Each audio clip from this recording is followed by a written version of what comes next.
Բարև ձեզ, ուղիղ եթերում Նոյան Տապանն է, հրատապ հարցեր հաղորդաշարի շրջանակներում այսօր զրուցելու եմ Հայաստանի ապագաղութացման համաշխարհային կազմակերպության խորհրդի անդամ քաղաքական գիտությունների դոկտոր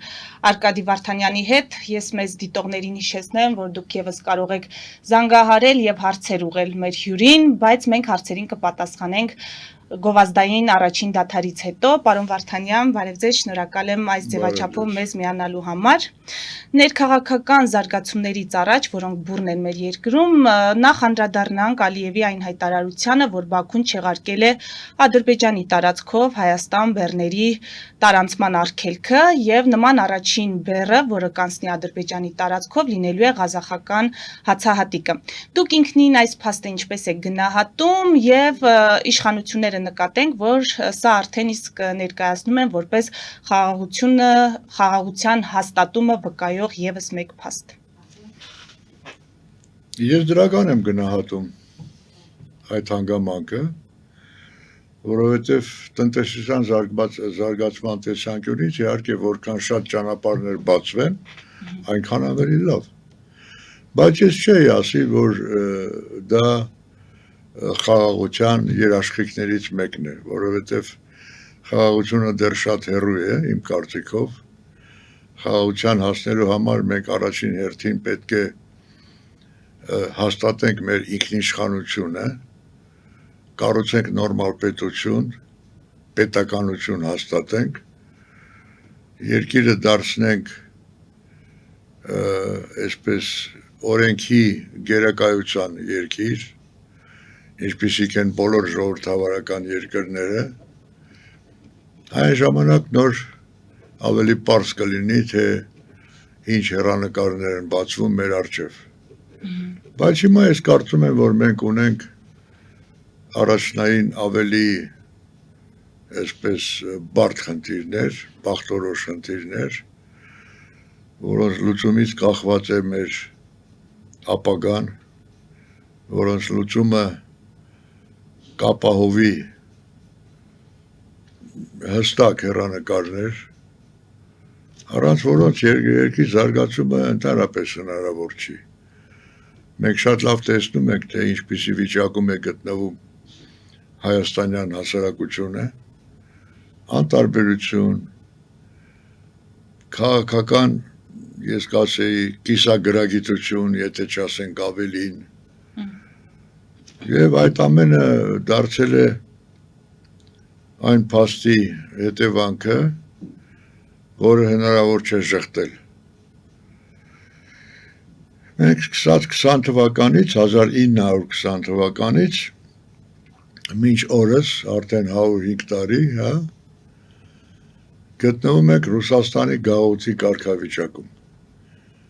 Սա անժխտելի փաստ է։ Եվ քանի դեռ շարունակվում է այդ կարգավիճակը, խոսել որևէ այլ սկզբունքային հարցերի մասին եւ ենթադրել, որ այդ հարցերի լուծումը կապահովի մեր բարեկեցիկ ապագան, կարծում եմ լուրջ չի։ Ինչ քայլեր պետք է նախաձեռնվեն գործող իշխանությունների կողմից, որ դուք համարեք, պարոն Վարդանյան, որ Հայաստանը գնում է ապագաղութացման։ Ես կարծում եմ, որ իհարկե առաջին հերթին մենք պետք է մեր ուշադրությունը կենտրոնացնենք սպասվելիք հերթական ազգային ժողովի ընտրություններին, փորձենք համակենտրոնացնել այն քաղաքական ուժերը, որոնք առաջնորդվում են ազգակենտրոն գաղափարախոսությամբ, որոնց համար Հայաստանի ապագաղութացումը, ինքնիշխանության վերահաստատումը առաջնային խնդիր է։ Այսա է կարևորը այսօր, ես կարծում եմ, որովհետև եթե մենք հասնենք այդ նպատակին, ապա էապես կփոխվի նաև հասարակության տրամադրությունը, հասարակության մտածելակերպը։ Մենք տեսնում ենք, որ այսօր մեր հասարակությունը արդեն բավականին երկար տարիներ անտարբեր է դարձել ամեն ինչի նկատմամբ։ Գիտեք ինչ օրինակ բերեմ ձեզ։ Մի քանի շաբաթ առաջ դուք երևի կհիշեք, քաղաքական ուժերից մեկի նախաձեռնությամբ Գյումրիում տեղի ունեցավ մի այսպիսի չի ասի հանրահավաք, շատ քիչ մարդ էր մասնակցում, Ռուսաստանյան ռազմաբազայի դիմաց, 102-րդ ռազմաբազայի դիմաց, որտեղ ես ճիշտ ասած գյումրեցիներին ընդհանրապես չտեսա։ Այդտեղ հիմնականում գտնվում էին նախաձեռնողական այս խմբի մասնակիցները եւ Երևանից եկած մի քանի տասնյակ մարդիկ։ Այսինքն այնքան փոքր էր մարդկանց քանակը, որ տպավորություն էր ստեղծվում, որ այդ հարցը, այսինքն ռուսաստանյան բազայի վերացումը Հայաստանում ոչ մեկին չի հետաքրքրում։ Այնինչ դա շատ կարևոր հարց է, շատ կարևոր հարց է։ Դե մարդկանց մտքերում դեռ նստած է այդ կարծրատիպը, որ եթե բազան դուրս գա, թուրքերը կհարձակվեն մեր վրա եւ այդ հարձակումը կլինի Գյումրիի կողմից։ Հենց դա է մեր ողբերգությունը, որ մենք շարունակում ենք մնալ այդ հեքիաթների ազդեցության ներքո։ Ինչու հեքիաթներ, դուք բացառում եք, որ թուրքերը կցանկանան վերացնել Հայաստանը։ Լիովին բացառում եմ։ Նախ, որովհետև Թուրքիան ՆԱՏՕ-ի անդամ երկիր է, իսկ ՆԱՏՕ-ի գլխավոր ուժը դա Միացյալ Նահանգներն են, մենք շատ լավ գիտենք դա։ Երկրորդը, որ Հայաստանի մեջքին, այդպես ասեմ, կանգնած են այնպիսի հզոր երկրներ, նույնպես ՆԱՏՕ-ի անդամ երկրներ, ինչպիսիք են Միացյալ Նահանգները եւ Ֆրանսիան։ Ոչ մի Թուրքիայի մտքով անգամ չի անցնի, չգիտես ինչու հարձակվել Հայաստանի վրա։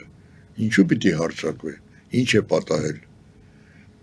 Հայաստանը ինչով է իրենց խանգարում։ Միակ արգելքը, որն իրենից ներկայացնում է Հայաստանը, դա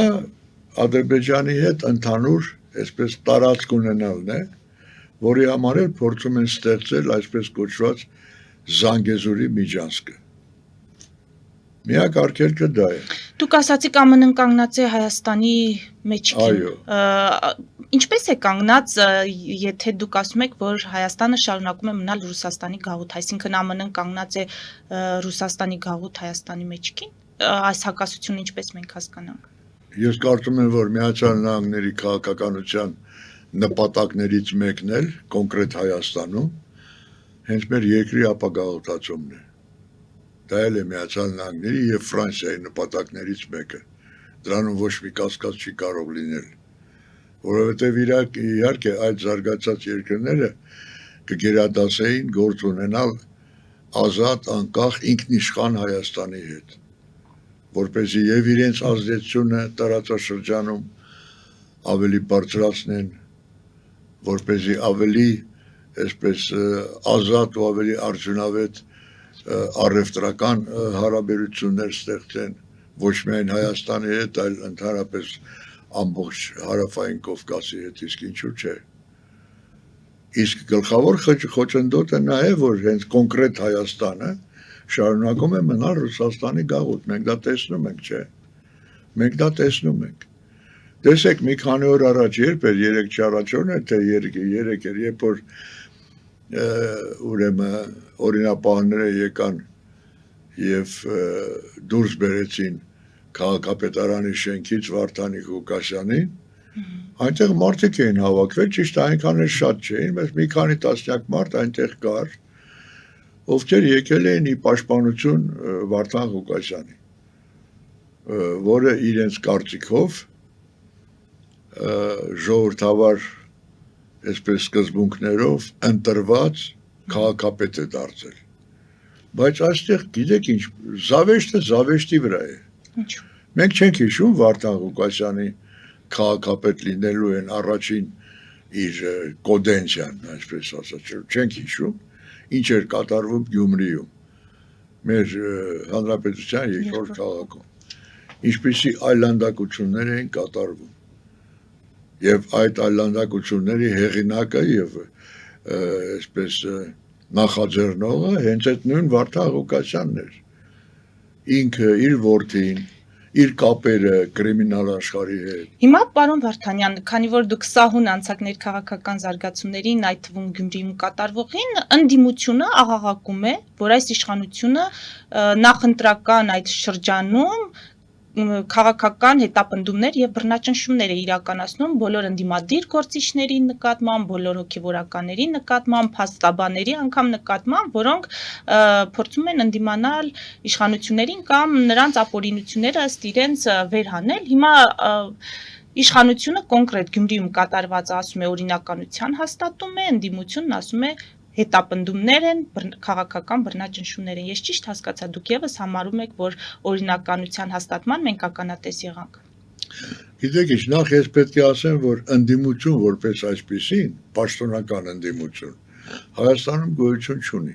Բա ովքեր են այդ։ Այն ինչ մենք անվանում ենք ընդդիմություն, դա ռուսամետ ուժերն են, որոնք միմյանց հետ պայքարում են, թե ով ավելի այսպես բարձրաձայն, ավելի հստակ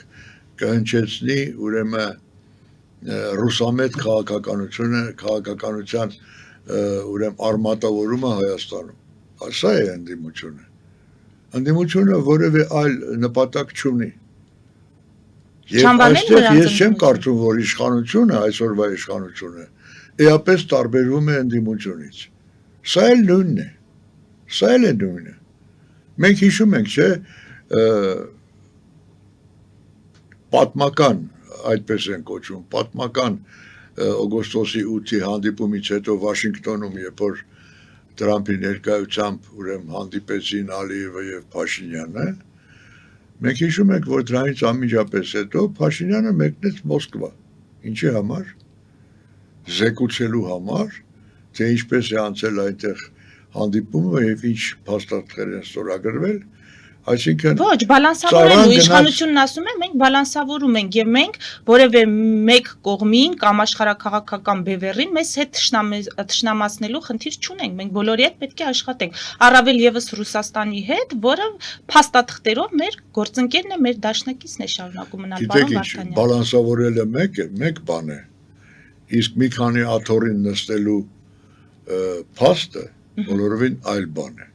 Դա բալանսավորման հետ ոչ մի կապ չունի, բացառապես ոչ մի կապ չունի։ Այդ համատեքստում ինձ շատ հետաքրքիր է, պարոն Վարդանյան, օրինակ Ադրբեջանը փորձում է նստել մի քանի աթոռի, դուք ինչ Ադրբեջանի կոնկրետ ուղղվածության մասով ինչ կարող եք ասել, կամ Թուրքիայի, մենք շատ ենք լսում մեր վերլուծական դաշտում, որ թուրքական դիվանագիտությունը դա շատ բարձր դիվանագիտություն է, նրանք կարողանում են բոլոր կողմերի հետ աշխատել, ճիշտ ժամանակին, ճիշտ պահին, ճիշտ կողմի հետ աշխատել եւ ստանալ այն, ինչ իրենք ցանկանում են։ Այո, դա այդպես է։ Հիմա Ադրբեջան եւ Թուրքիա, նրանց քաղաքականությունը եւս կանվանեք մի քանի աթոռի նստելու քաղաքականություն։ Ոչ։ Նրանց դիվանագիտությունը բավականին հստակ է։ Ինչու Ալիևը եւ Պուտինի հետ է լավ հարաբերությունների մեջ, եւ ԱՄՆ-ի հետ է փորձում լավ հարաբերություններ։ Ով ասեց, որ Ալիևը Պուտինի հետ լավ հարաբերություններ։ Դուք նրանց գրկախառնությունը չեք տեսել։ Սկանդալային իրադարձություններ տեղի ունեցան։ Որից հետո գրկախառնվեցին եւ համբուրվեցին, պարոն Վարդանյան։ Հա, որից հետո գրկախառնվեցին եւ համբուրվեցին։ Դա թուրք-ադրբեջանական դիվանագիտության առանձնահատկություններից մեկն է։ Բայց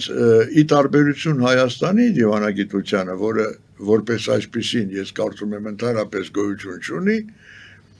թուրք-ադրբեջանական դիվանագիտությունը միշտ նպատակաուղղված է եղել իրենց ազգային շահերի առաջխաղացման համար, առաջ տանելու համար։ Որն է Էրդողանի, այսպես ասենք, ամենամեծ երազանքը։ Նա չի թաքցնում, չէ, որ փորձում է ուրեմն վերակենդանացնել մեծ Թուրանը, այսինքն Թուրքիայի ազդեցությունը հասցնել մինչև Չինաստանի սահմանները։ Նա չի թաքցնում դա, չէ։ Եվ նպատակի համար ամեն ինչ անում է, այո։ Այո, ամբողջ Միջին Ասիան, Թաթարստանը, Բաշկորտոստանը, մինչև Յակուտիա։ Այ այդպիսի ես նկատի ունեմ, եթե մեր իշխանություններին պետք է որ Վաշինգտոնի հետ ձեռքբերված պայմանավորվածությունները իրականություն դառնան եւ Ռուսաստանը լինի կառուցողական այդ հարցում, այսինքն Ռուսաստանից եկող վտանգները մեղմելու համար Փաշինյանին պետք է որ գնալ Մոսկվա, ինչու չգնալ։ Ոչ։ Ես այդպես չեմ կարծում։ Գիտեք ինչ, Ռուսաստանի քաղաքականությունը ընդհանրապես կառուցողական անվանել հնարավոր չէ, որովհետև հիմա արդեն ամբողջ աշխարհն էլ դրա մեջ համոզվել է, մանավանդ 2022 թվականին սկսված այդ լայնածավալ պատերազմը, որը Ռուսաստանը նախաձեռնել է եւ արդեն 4-րդ տարին է համարյա ավարտվում է անցեկացնում Ուկրաինայի տարածքում, այդ մասին շատ լավ վկայում է, չէ՞։ Հիմա ինչ մենք դա կարող ենք համարել կառուցողական քաղաքականություն, եւ ինչ է, մենք Ռուսաստանի հետ այսօր, ինչպես դուք ասացիք, ցանկանում ենք շարունակել մեր հարաբերությունները, որպեսզի բալանսավորենք մեր քաղաքականությունը, վաղը մյուս օրը Ռուսաստանը պարտվելու է, դրա մեջ ոչ մի կասկած չկա։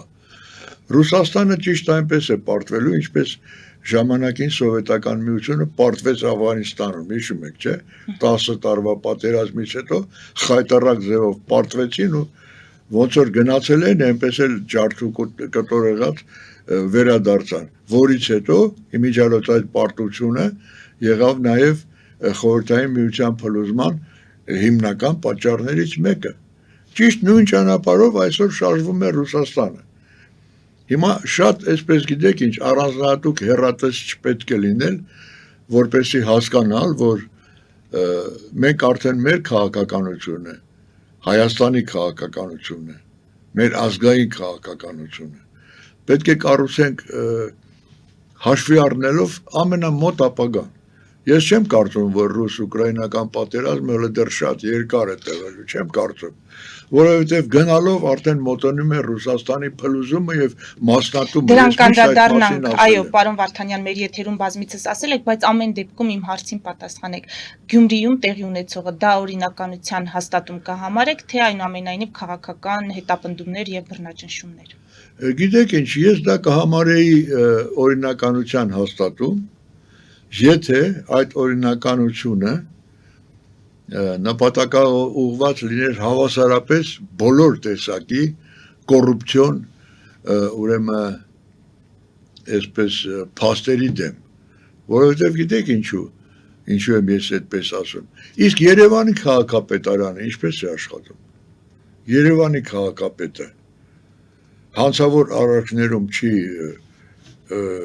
արարքներով չի առանձնացել, իրեն ցույց չի տվել, այնտեղ կոռուպցիա չկա, մեզ մոտ Երևան քաղաքում կա, իհարկե կա, ինչու չեն գալիս ձերբակալում, քաշ տալիս տանում, ինչու։ Այսինքն այստեղ գիտեք ինչ, ես ինչու եմ ասում, որ երկիրը պետք է լինի, եթե մենք ուզում ենք, որ մեր երկիրը զարգանա, որ մեր երկիրը միանա քաղաքակիրթ աշխարհին, մենք պետք է ստեղծենք այնպիսի կառավարման մեխանիզմներ, որոնք առաջնորդվելու են օրենքի գերակայությամբ։ Իսկ սա ինչ է նշանակում։ Օրենքը բոլորի համար հավասար պետք է լինի։ Եթե դուք մեկին պատժում եք կոռուպցիայի համար, իսկ մյուսին չեք պատժում, սա ինչ է նշանակում։ Սա ինչ է նշանակում։ Սա օրինականության հաստատում է։ Ես այդպես չէի ասի արդեն։ Չնայած ես Վարդանիկ Ղուկասյանի երկպարգուն չեմ, նա էլ իմ ոնց որ ասած աչքի լույսը չի, ես վաղուց եմ իրան ճանաչում, գիտեմ նա որքան հանցավոր արարքներ է արել, բայց երբ ես տեսնում եմ, որ այդ նույն ժամանակահատվածում մեր քաղաքում, մեր մայրաքաղաքում նույն հանցագործությունները տեղի են ունենում եւ ոչ մի արձագանք չկա։ Սա ինչպես կարելի է գնահատել։ Սա հենց այն մասին է խոսքը, որ մենք մինչև չազատագրվենք եւ չդառնանք լիովին ինքնիշխան, ժողովրդավար երկիր, մենք չենք կարող ապահովել այդ օրենքի գերակայությունը։ Որովհետեւ այդ նույն Ռուսաստանը, չէ՞ օրինակ։ Մենք գիտենք Ռուսաստանը իրենից ինչ է ներկայացնում։ Ոչ մի օրենք այնտեղ չի գործում։ Այսինքն օրենքը գործում է ինչ որ հասարակության մեկ մասի դեմ, իսկ մյուս մասին պահում փայփայում է։ Նույնն էլ մեզ մոտ է կատարվում։ Պարոն Վարդանյան, ես տեսնում եմ, որ մենք արդեն ունենք հեռախոսազանգեր, բայց ես ինչպես խոստացել եմ մեր հեռուստադիտողներին, մենք զանգերին կպատասխանենք գովազդային դադարից հետո, մեր եթերում այս պահին գովազդ է։ Ֆելիչե ժամանակակից ատամնաբուժական կլինիկա։ Այստեղ հարմարավետությունն ու խնամքն առաջնային են։ Այստեղ կիրառվում են ատամնաբուժական ամենաժամանակակից տեխնոլոգիաներ, ճշգրիտ ախտորոշում, արդյունավետ բուժում, նուրբ փորձառություն եւ անհատական մոտեցում։ Սկսած սովորական մանրուքներից մինչև առաջադեմ ընթացակարգեր, այստեղ դուք գտնվում եք բարձր որակավորում ունեցող եւ փորձառու ատամնաբուժական մասնագետների ձեռքերում։ Մեր բարեկամական եւ հյուրընկալ անձնակազմն այստեղ է յուրաքանչյուր այցը հաճելի դարձնելու համար։ Ֆելիչե, ձեր առողջ եւ ամենաերջանիկ շպիտը սկսվում է այստեղից։ Եկեք եւ բացահայտեք նորարարության փորձագիտության եւ կարեկցանքի կատարյալ համադրությունը։ Երևան շիփինգ, սենսացիա ստեղ, հա։ Այո, ճիշտ եք եկել։ Սադրոցներ Երևան ուղարկելը $2.99 օթանավով։ Այո, Իսկ եթե դոլար ուղարկես, դոլար ստանան։ այո, Իսկ որ տանեն տուն հասցնեն, էլի մի տոկոս, հա։ 2%։ Երասա ծրիա, էլի։ Ժողովուրդ սենսացիա, ծրիա։ Նորթ Հոլիվուդ, Գլենդել։ Ջաքփաթ հագուստի խանութը երկրորդ մասնաճյուղն է բացել Գլենդելի սրտում, որտեղ կարող եք ձեռք բերել եվրոպական եւ ամերիկյան ընտիր հագուստեղեն, կոշկեղեն, աքսեսուարներ, պայուսակներ ամենահարմար արժեքներով։ Նաեւ կարող եք ցանկացած ապրանք պատվիրել եւ ձեռք բերել կարճ ժամանակում։ Ջաքփաթի Գլենդելի հասցեն է 1135 North Pacific Avenue, հեռախոս 818 813 2252։ Ջաքփաթ հագուստի լավագույն կենտրոնը Գլենդելում։ 60-ից ավելի ճանաչված եվրոպական բրենդների ինքնատիպ, չկրկնվող եւ մատչելի ընտրանին Fortuna Home and Country House խանութ սրահում։ Նորավոճ սպասք եւ կահույք հորեկա բնագավառի համար, տեքստիլ տնտեսական ապրանքներ, ամեն ինչ գեղեցիկ կյանքի համար։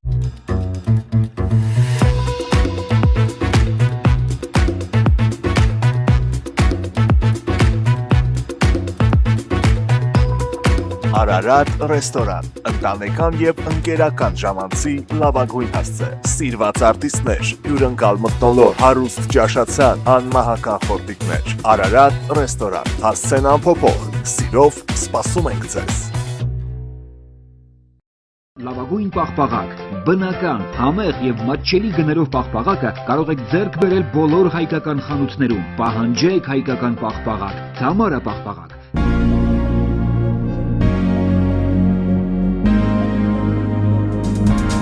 Տպագրեք ձեր գիրքը Նոյան տապան տպագրատանը, ինչպես նաև թերթեր, ամսագրեր, բուկլետներ եւ այլն։ Հասցեն քաղաք Երևան, Իսահակյան 28 առաջին հարկ։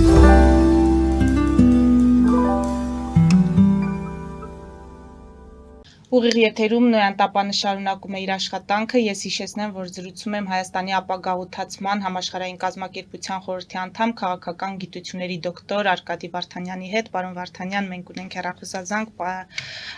մեր հեռախոսազանգը անջատվեց։ Հիմա պարոն Վարդանյան, անդրադառնանք հոգևորականների հետ կատարվողին։ Դուք էլ կպնդեք, որ հոգևորականները կամ եկեղեցու վերնախավը մտել է քաղաքականություն, դրա համար էլ ստանում է քաղաքական համարժեք արձագանք եւ պատասխան։ Գիտեք ինչ, ինձ միշտ մեծ ցավ է պատճառում այդ թեման։ Նախ ես անձամբ ճանաչում եմ Վեհապար Հայրապետին, որը եթե հիշում եք այդպեսին դարձավ այն տխուր օրը հոկտեմբերի 27-ին 1999 թվականի եւ ես կարծում եմ, որ այդ անձնավորությունը, դա իմ սեփական կարծիքն է, անձնական կարծիքն է, այդ անձնավորությունը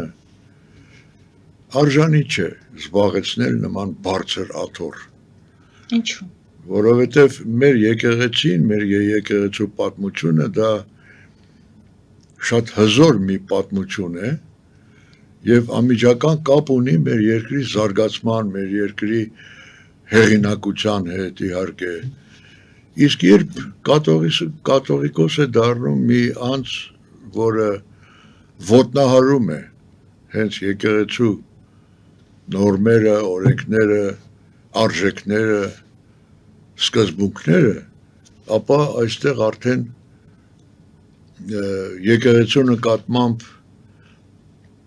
հարգանքը ինքնըստինքյան արդեն չի կարող ավելանալ, այլ ընդհակառակը պակասում է Այդ հարկը։ կուսակրոնության ուխտի Եվ դրսումը քանի որ ինքն է նկատի ունի։ ղեկավարում մեր եկեղեցին, այդպիսի անձնավորություն է ղեկավարում, ով ունի ընտանիք, ունի երեխա, ով զբաղվում է բիզնեսով, միշտ զբաղվել է եւ զբաղվում է բիզնեսով, ում եղբայրը հայտնի է շատ անբարոյական պահվածքով, ես նկատի ունեմ Եզրասին։ Դե ես չգիտեմ, ինչպես կարելի է հարգանքով վերաբերվել այդպիսի կառույցի նկատմամբ, որը գլխավորում է նման անձնավորություն։ Արդեն քանի տարի է անցել 99 թվականից, 26 տարի է Գարեգին երկրորդ կոչվածը վեհապար է։ Ես օրինակ իրեն անձամբ ճանաչելով եւ շատ լավ իմանալով բոլոր այն հանգամանքները, որոնց շնորհիվ ինքը դարձավ վեհապար, ես անձամբ եմ ծանոթ նրա հետ անցած ճանապարհի հետ եւ նրա հետ եմ անձամբ ծանոթ եւ Եզրասի հետ եմ անձամբ ծանոթ։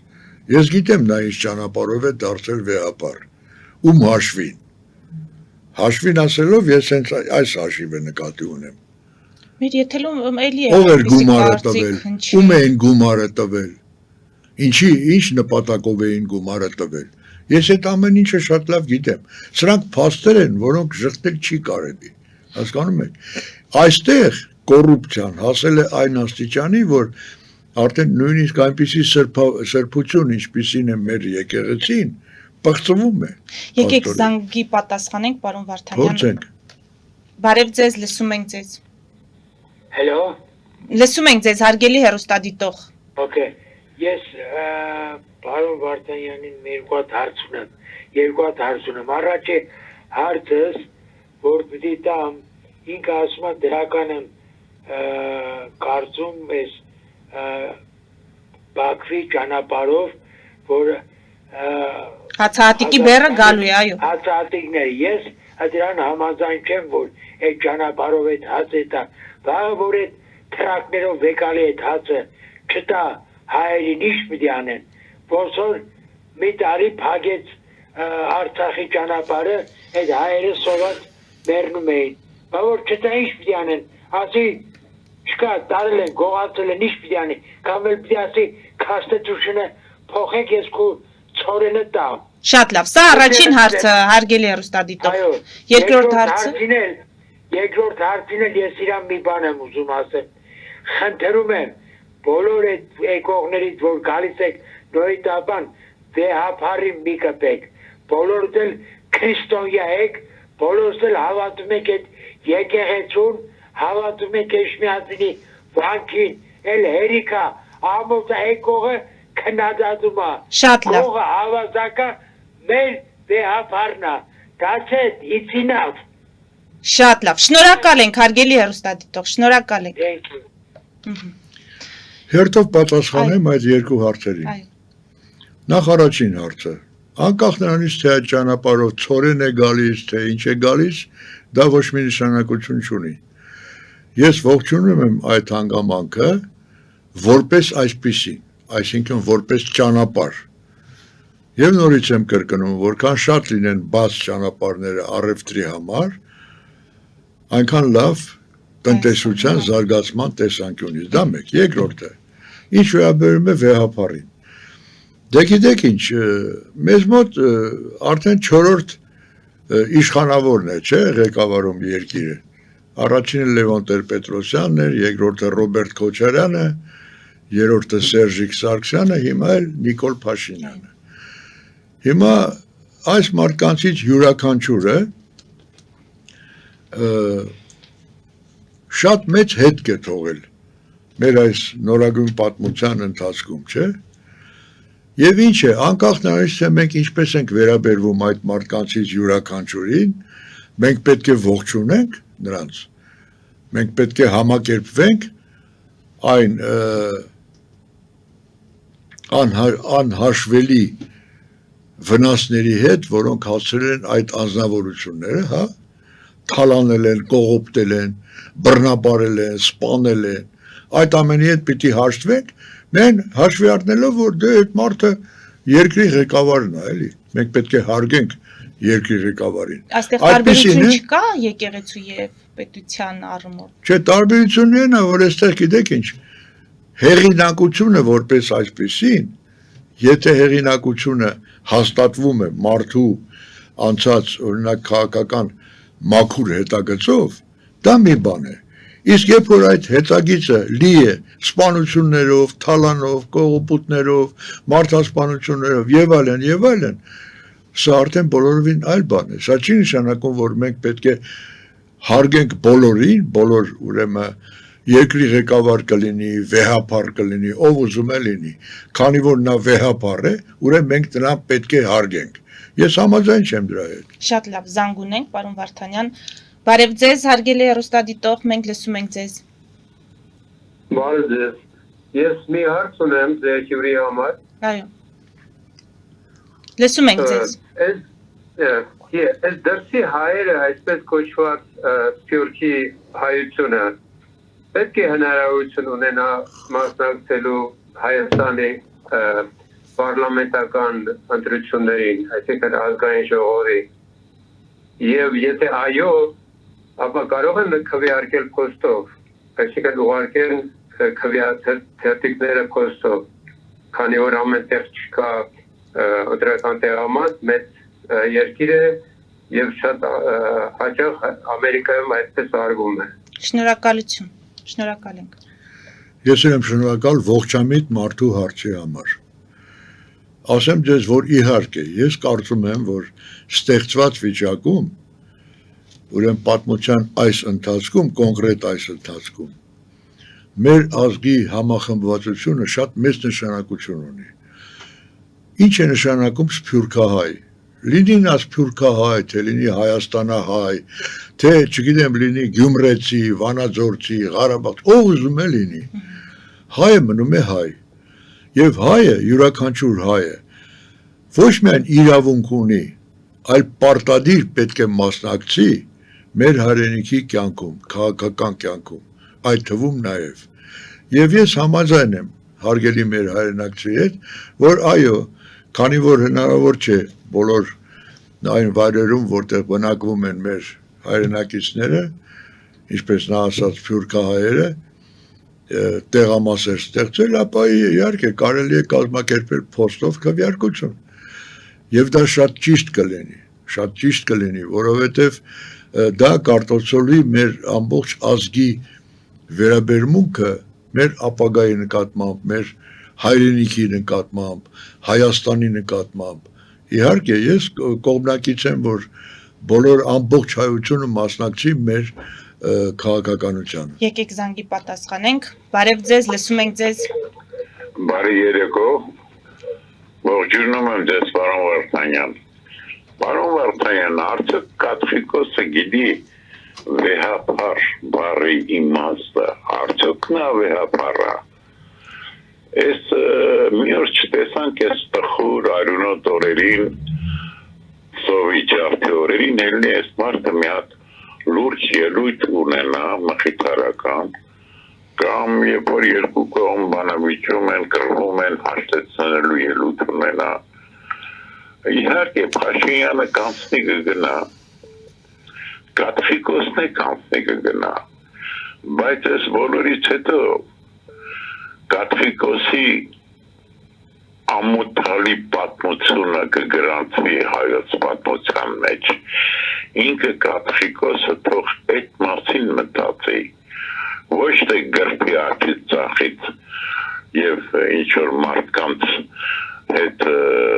գախնի համագործակցի պետություն տապալելու համար։ Այս կամ է ուզում Շնորհակալ ենք, հարգելի հեռուստադիտող։ Լիովին համաձայն եմ ձեզ հետ, պատրաստ եմ ստորագրել յուրաքանչյուր ձեր ասած բառի տակ, միանգամայն ճիշտ եք դուք, միանգամայն ճիշտ եք, և Գարեգին երկրորդը կանցնի, և Նիկոլ Փաշինյանը կանցնի, բոլորը կանցնեն, բայց մեր ազգի արժանապատվությունը մնալու է որպես արժանապատվություն, որպես արժանապատիվ ազգ մենք պետք է բոլոր մեր ջանքերը գործադրենք, որ մնանք այդպիսին, որ պատմության մեջ, համաշխարհային պատմության մեջ չունենանք այդպիսի դերակատարություն, որի համար պետք է ամաչենք։ Իհարկե, օրինակ ես ամաչում եմ, որ մեր եկեղեցին ունի Գարեգին երկրորդի նման վեհապար։ Ինձ համար դա ուղղակի ամոթալի երևույթ է, ամոթալի երևույթ է։ Հիմա գիտեք ինչ, ես եթերը այն պայմանը չի էլի, որ ես ամեն ինչ ասեմ, որտեղ այնպիսի բաներ կան, որ ուղղակի ասելու բան չի, բարձրաձայնելու բան չի։ Պետք է այստեղ, երբ որ ժամկետը կգա, կմոտենա, երբ որ մենք արդեն կունենանք այն մեր իշխանությունը, որը կառաջնորդվի ազգակենտրոն գաղափարախոսությամբ, այն ժամանակ յուրաքանչյուրը կստանա իր տեղը եւ իր պատասխանը կստանա իր գործած հանցագործությունների համար։ Զանգ ունենք, պարոն Վարդան։ Ընդհատվեց մեր զանգը, ոչինչ։ Մենք փոքր ուշ կանդրադառնանք, լավ, պատասխանենք։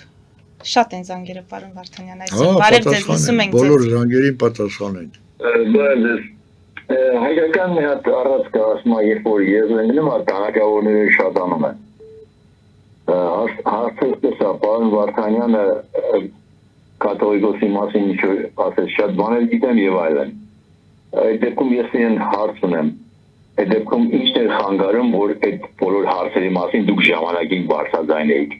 Ինչի հիմա եք բարձրաձայնում այդ մասին, եւ ոչ միայն դուք։ Այդ ասացվածքը շատ տեղին է, որ եզրենգնում է, տանակավորները շատանում են։ Դուք դրանով ջուր եք լցնում Նիկոլի Ջերաղացին։ Դուք ավելի վատ բան եք անում, քան թե կաթողիկոսն արել։ Որովհետև Նիկոլը դավաճան է եւ Հայաստանի վերջը տալիս է, իսկ դուք ջուր եք լցում նրա ջրաղացին։ Շնորհակալություն, հարգելի հեռուստադիտող։ Շնորհակալություն հարցի համար, նախ պետք է ասեմ, որ ես երբևէ որևէ մեկի ջրաղացին ջուր չեմ լցրել, չունեմ նման խասյատ, ոնց որ ասած։ Եթե դուք տեղյակ չեք, ես տեղեկացնեմ, ես դեռ 1999 թվականից հենց այն պահից, երբ վեհապարը դարձավ այսպիսին, Գարեգին երկրորդը դառավ վեհապար,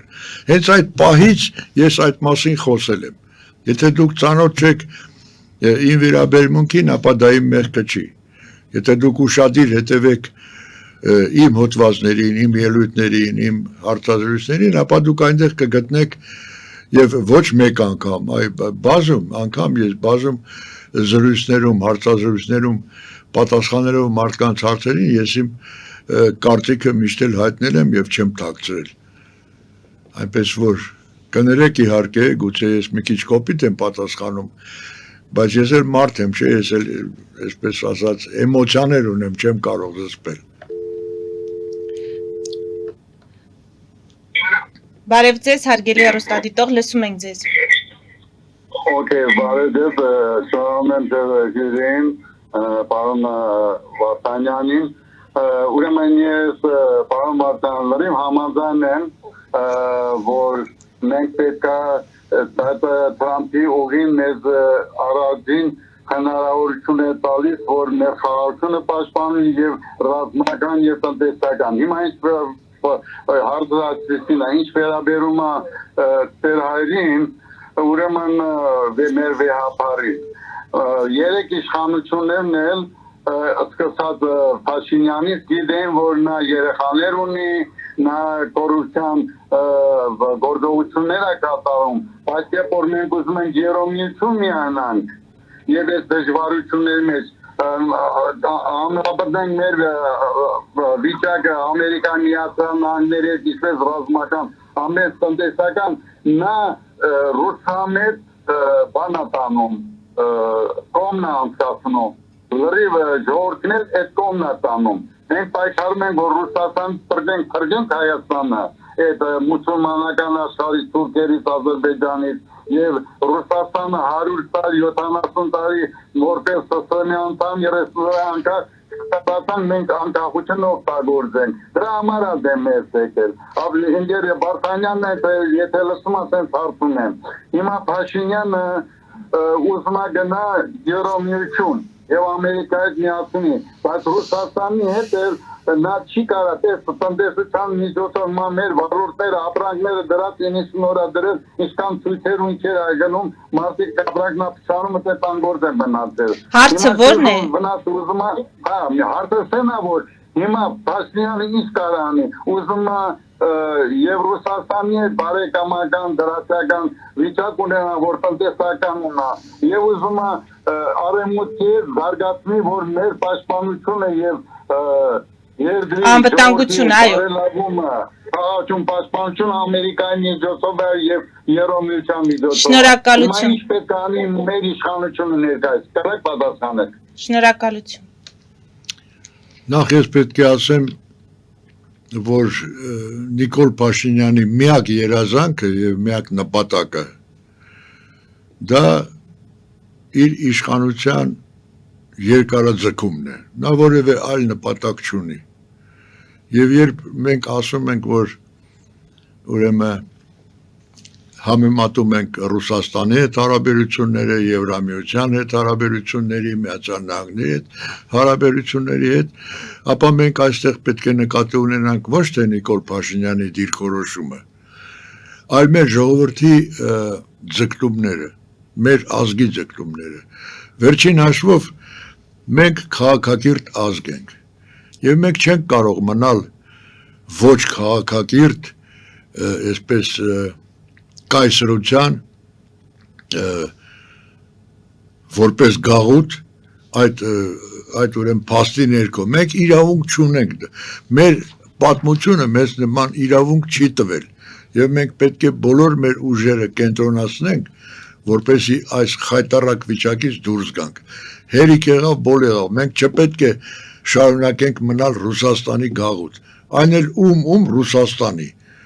Ամոթ է, էլի ամբողջ աշխարհը հիմա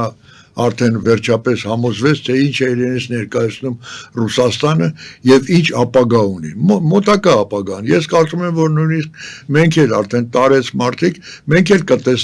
կտեսնենք Ռուսաստանի վաղճանը եւ մասնատումը։ Բարև ձեզ, հարգելի հեռուստադիտող, լսում ենք ձեզ։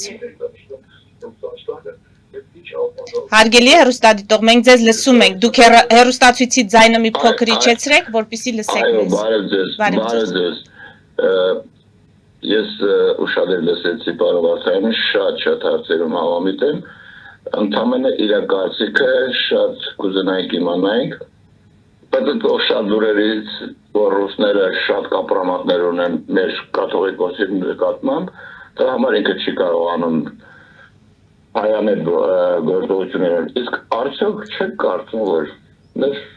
մեր տեղական իշխանություններն էլ հաջորդ զանգը, լսելու զանգը իր մասին կնի։ Չգիտեմ, ենթադրվող խոսակցությունները, որ հաջորդը պետք է ինքը լինի արդեն։ Կուզենայի անկեղծ ձեր պատասխանը, շնորհակալություն։ Շնորհակալություն։ Հեռախոսազանգ, այսինքն ձայնագրությունը նկատի ունի մեր հեռուստադիտողը, որ հաջորդ ձայնագրությունը, որը կհայտնվի մամուլում կամ պաշտոնապես կհրապարակվի, կարող է լինել կաթողիկոսի մասնակցությամբ։ Ես չգիտեմ, չեմ կարող գուշակել, ես գուշակ չեմ կարող ասել։ Բայց նաև հարցը այն է, որ համամիտ եք, որ կոմպրոմատներ կան Ռուսաստանի կողմից կաթողիկոսի վրա եւ նա չի կարողանում պարզապես հայամետ գործունեություն ծավալել։ Ռուսաստանը կոմպրոմատներ ունի բոլորի նկատմամբ։ Համենայն դեպս բոլոր նրանց նկատմամբ, ովքեր եղել են իշխանության եւ կան մինչեւ այսօր կան իշխանության եւ Նիկոլ Փաշինյանի նկատմամբ ունեն եւ նրա շրջապատի նկատմամբ եւ իհարկե կաթողիկոսի նկատմամբ։ Իհարկե ունեն կոմպրոմատներ եւ կարող են այդ կոմպրոմատները օգտագործել ցանկացած պահի։ Այդ դրա համար էլ ես ասում եմ, որ մենք մեր առաջնային խնդիրը այսօրվա առաջնային անհետաձգելի խնդիրը դա մեր երկրի ապագաղութացումն է, վերջ։ Առաջին քայլերն էլ պայմանագրերից դուրս գալն է, Ռուսաստանի հետ կապված պայմանագրերը։ Բոլոր տեսակի պայմանագրերից պետք է դուրս գալ։ Ոչ միայն ՀԱՊԿ, ոչ միայն ԱՊՀ-ն, բոլոր այդ մերելացին կազմակերպություններից լրիվ պետք է դուրս գալ։ Դուրս գալ, որպեսզի ամբողջ աշխարհը տեսնի ու համոզվի, որ հայերը, հայ ժողովուրդը, հայ ազգը արժանապատիվ ազգ է։ Նրանք չեն ուզում գործ ունենալ հանցավոր ուրեմն պետության հետ, հանցավոր կայսրության հետ, առնախում կայսրության հետ։ Ուղղակի չեն ուզում ոչ մի հարաբերություն ունենալ այդ կայսրության հետ։ Այնպես ինչպես արեցին մերձբալթյան երկրները, այնպես ինչպես անում է Ուկրաինան, որը դրա համար հիմա արդեն ծովերով արյուն է թափում, պայքարելով այդ ֆաշիստական պետության դեմ։ Ես կարծում եմ, որ այստեղ երկու կարծիք լինել չի կարող։ Ուղիղ եթերում Նոյան Տապանն է, մենք շարունակում ենք հրատապ հարցեր հաղորդաշարը, հիշեցնեմ, որ զրուցում եմ Հայաստանի ապագաղութացման համաշխարհային կազմակերպության խորհրդի անդամ, քաղաքական գիտությունների դոկտոր Արկադի Վարդանյանի հետ։ Պարոն Վարդանյան, դուք ասացիք մեր հանրությունը անտարբեր է, բայց կարծես թե այդպես չէ։ Ամեն դեպքում հանրության մեծ մասին հետաքրքրում է, անհանգստացնում է եկեղեցի պետություն հարաբերությունը եւ որ դեպքում մենք որպես շարքային քաղաքացի, որպես Հայաստանի Հանրապետության քաղաքացի հայ ժողովուրդ ակնկալենք եկեղեցի պետություն այդ հաշտեցման հնարավորությունը ինչպես է գնահատում, երբ ակնկալենք, որ կլինի հաշտեցում։ Ես կարծում եմ, որ հենց այն պահին, երբ մենք հասնենք մեր գլխավոր նպատակին, իսկ այն է ապագաղութացնել երկիրը եւ միանալ քաղաքակիրթ աշխարհին, այդ պահից էլ կսկսվեն այնպիսի գործընթացներ, որոնք հնարավոր չէ հետաձգել, այդ թվում նաեւ եկեղեցի պետություն հարաբերությունների հավասարակշռությունը Ապագաղութացումը ենթադրելու է եւ կաթողիկոսի հեռացում եւ գործող իշխանությունների փոփոխություն, եթե այո, ապա այս համատեքստում ինչպես է գնահատում քաղաքական դաշտի վիճակը, ընտրություններին մասնակցելու հայտ ներկայացնող ուժերի հնարավորությունը, արդյոք նրանք կկարողանան իշխանափոխության հասնել։ Հասկանում եմ, որ դեռ վաղ է այդպիսի կանխատեսում ազգայնամետ գաղափարներով առաջնորդվող քաղաքական ուժերը այնքան էլ շատ չեն այսօր Հայաստանում, բայց նրանք գոյություն ունեն, նրանք կան։ Ես նկատի ունեմ ոչ միայն այն կազմակերպությունը, որ ես եմ ներկայացնում այսօր, կան նաև օրինակ ես միշտ ուշադիր լսում եմ Էդվարդ Անտինյանի վերլուծությունները, բավականին մոտ է իր գաղափարներով, իմիջիալոց այս օրերին նա գտնվում է Միացյալ Նահանգներում, ստեղծվել է Պարուր Հայրիկյանի նախաձեռնությամբ ուրեմն ազգային համագործակցության կլոր սեղան, այդ կլոր սեղանի մասնակիցներից ոմանք, մի քանիսը, ամենայն դեպս որոնց ես ճանաչում եմ անձամբ, այդ նույն ուրեմն մաքուր, չախտոտված, քաղաքական հետագիծ ունեցող մարդիկ են, զարգացած, կիրթ, լայն աշխարհայացք ունեցող մարդիկ կան, այնպես չի որ կան, բայց իրենք ընտրություններին մասնակցելու ցանկություն ունեն այս ընտրություններին մասնակցելու։ Այո։ Ձեր կազմակերպությունը ևս մեր կազմակերպությունը անպայման մասնակցելու է ընտրություններին, մենք հիմա զբաղվում ենք կազմակերպչական աշխատանքներով, մեր ամենաթույլ կողմը ցավոք սրտի դա ֆինանսների բացակայություն է, բայց ես կարծում եմ, որ մեզ կհաջողվի կենտրոնացնել այնպիսի հնարավորություններ, որոնք թույլ կտան մեզ մասնակցել ընտրություններին։ Ես կարծում եմ, որ եթե այս ընտրություններին, այսպես գիտեք ինչ, իրենց սովորության համաձայն ռուսները հռի կոպալի չխառնվեն, ինչպես որ նրանք միշտ անում են, չէ՞, ապա այս ընտրությունների արդյունքում մենք կունենանք այն, ինչի մասին երազում է մեր ժողովրդի խառնվել է ինչպես է դրսևորվում, պարոն։ Ինչպես է վերջերս Մոլդովայում փորձում էին, չէ, բայց ոչինչ չստացվեց։ խայտառակ ձևով պարտվեց այնտեղ Պուտինը։ Մոլդովայում մեզ նման փոքրիկ պետություն է, չէ՞, մեզ նման փոքրիկ մոտարապես եւ տարածքով եւ բնակչության քանակությամբ, բայց տեսեք ինչ հզոր հաղթանակ տարան Պուտինի նկատմամբ մարդիկ։ Ճիշտ է, այնտեղ կա Մայա Սանդու, իրենց նախագահը,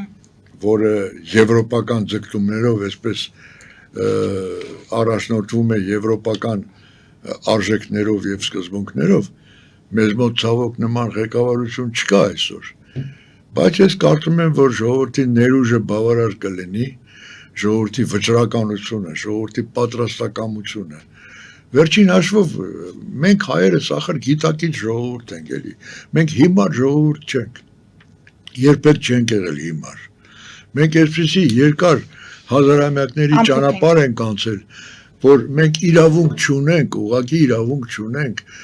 շարունակել մնալ այսպեսի ամոթալի վիճակում։ Շնորհակալ եմ պարոն Վարդանյան, մեր եթերաժամանակը սահմանափակ է, ես հիշեցնեմ, որ զրուցում էի Հայաստանի ապագա ութացման համաշխարհային կազմակերպության խորհրդի անդամ քաղաքական գիտությունների դոկտոր Արկադի Վարդանյանի հետ, մեր ուղիղ եթերները կարող եք դիտել Patreon-ում, նաև այդ հարթակում աջակցել մեզ էկրանին երևացող QR կոդով, մենք կհետևենք իրադարձությունների զարգացմանը, մինչ հանդիպում։